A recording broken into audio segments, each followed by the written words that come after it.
నేను పానీపూరి అయితే ప్రిపేర్ చేశానండి.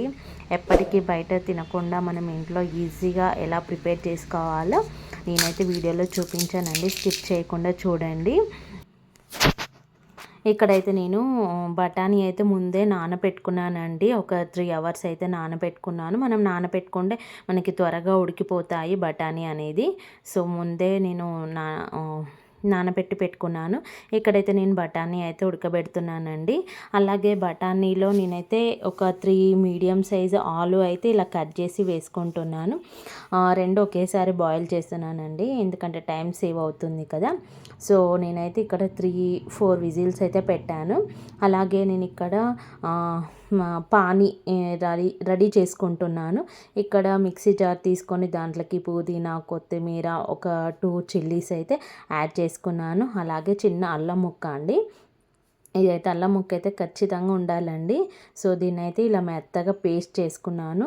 నేనైతే డైరెక్ట్ అయితే బౌల్లోకి వేసుకుంటున్నాను. మీకు నచ్చకపోతే మీరైతే వడకట్టుకొని వేసుకోండి, ఓకేనా. నేనైతే మెత్తగా చేసుకున్నాను కాబట్టి డైరెక్ట్ ఇంకా బౌల్లో వేసుకున్నాను.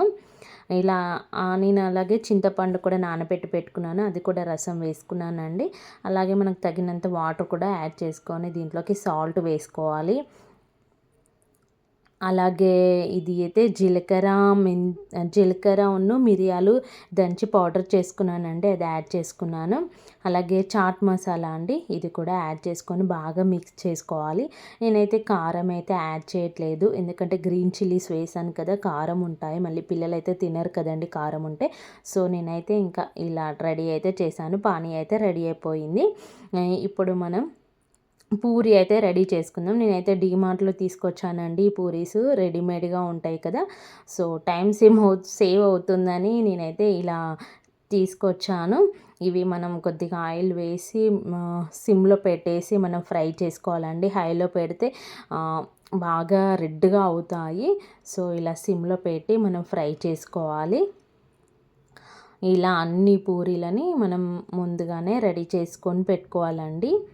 నెక్స్ట్ మనం ఇందాక నేను బాయిల్ చేసి పెట్టుకున్నాను కదండి బఠానీ, అయితే ఉడికిపోయాయి, చూసారా, ఇదిగో ఉడికిపోయాయండి. నేనైతే కొద్దిగా బఠానీ తీసుకున్నాను, కొంచెం ఎక్కువ క్వాంటిటీలో ఆలు అయితే తీసుకున్నానండి, ఎందుకంటే బఠానీ పిల్లలు కొద్దిగా ఇష్టపడరండి. సో అందుకే నేనైతే ఇలా తీసుకొని 2 ఇలా మ్యాష్ చేస్తున్నాను.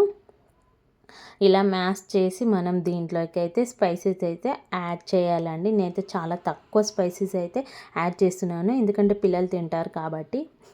ఒక హాఫ్ స్పూను కారం అయితే యాడ్ చేశాను, హాఫ్ స్పూను సాల్ట్ అయితే యాడ్ చేశాను. నెక్స్ట్ జీలకర్ర మిరియాలు అండి, చాలా తక్కువ వేస్తున్నాను, మిరియాలు ఘాటు ఉంటాయి కదా. సో మళ్ళీ పిల్లలు తినకపోతే కష్టం అనేసి నేనైతే కొద్దిగానే యాడ్ చేశాను.